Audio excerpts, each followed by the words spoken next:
بسم اللہ الرحمن الرحیم۔ السلام علیکم ورحمۃ اللہ وبرکاتہ۔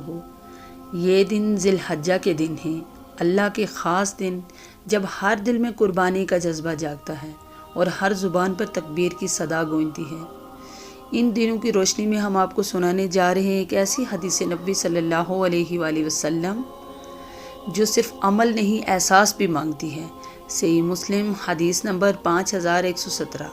ام المومنین حضرت ام سلمہ رضی اللہ تعالیٰ عنہ فرماتی ہیں کہ رسول اللہ صلی اللہ علیہ وآلہ وسلم نے فرمایا، جب ذی الحجہ کا پہلا عشرہ آ جائے اور تم میں سے کوئی قربانی کا ارادہ کرے تو وہ اپنے بال نہ کاٹے، نہ اپنے ناخن تراشے اور نہ ہی اپنے جلد سے کچھ ہٹائے یہاں تک کہ وہ قربانی کر لے۔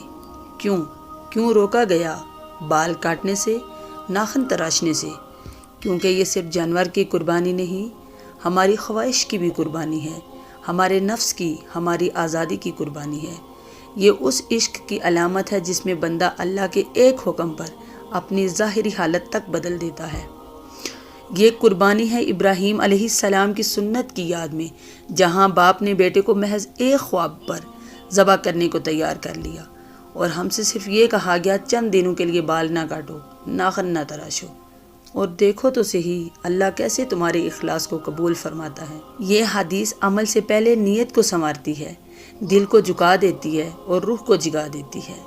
جب اگلی بار قربانی کا ارادہ کرو تو صرف جانور نہ خریدنا، اپنے دل کو بھی تیار کرنا، بال نہ کاٹ کر، ناخن نہ تراش کر یہ پیغام دینا کہ میں حاضر ہوں یا رب تیری بارگاہ میں، تیرا حکم میرے نفس پر مقدم ہے، بس اپنے رب کے لیے نماز پڑھو اور قربانی کرو۔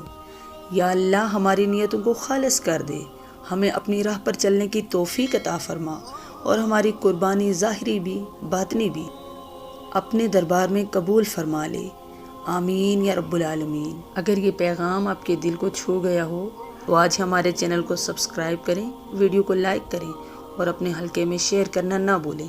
اللہ آپ کو دنیا آخرت کی بلائیاں عطا فرمائے۔ جزاک اللہ خیر۔